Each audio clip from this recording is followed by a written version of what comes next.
was regarding birthday parties. Look, to be honest with you, I need to give an introduction to the answer. Islam is a religion I have chosen, you have chosen. Have you chosen it? We've chosen it. Is it from you or from Allah? Are you happy that it's from Allah? So if the dunya tells you something and Allah tells you something else, does it make, or which one is more important, the first or the second? What Allah has said.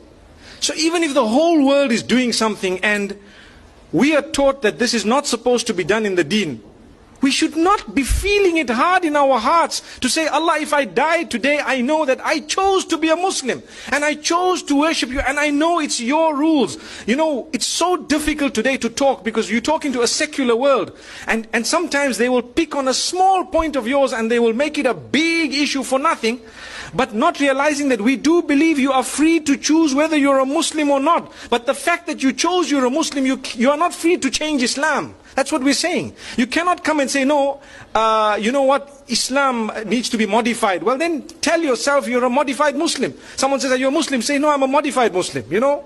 So people know. But if you want to call yourself a Muslim, you've surrendered. So you need to know there are certain things that people might say, and you might think, oh, this guy is backward, man. How could he say that, you know? But it's because it's not from me or my pocket. My children would like to also go to birthday parties and celebrate and so on.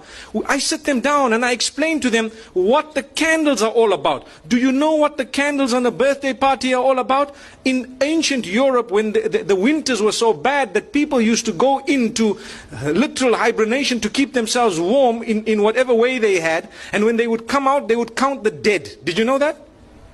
They would count the dead.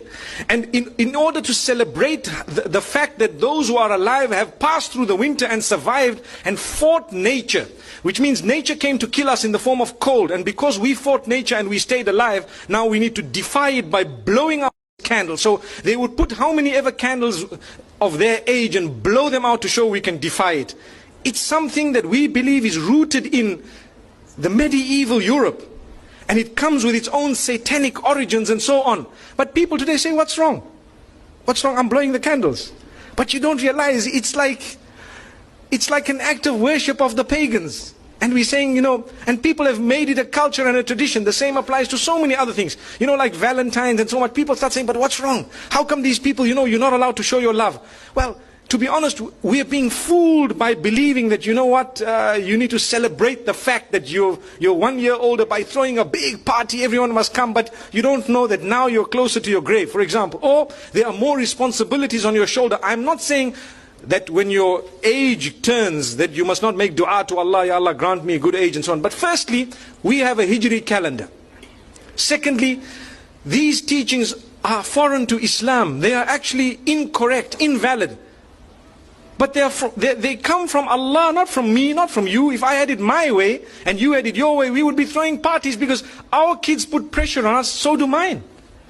But we have to speak to them, address them, try and explain to them, and, you know, get to the origins of it. The sad reality is people take part wholesale. So they'll tell you, but they did it. But these people did it. That's the peer pressure. Sadly, we're living in an age, al-qabidu ala dinihi kal-qabidi ala jamr.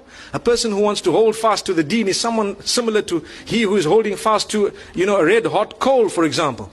So you find even families which are supposedly religious, you know, they have these big birthday parties and so on, whereas it is Islamically incorrect. Wallahu a'lam. Allah knows best. Like I said, I've given you a little introduction before I gave the answer.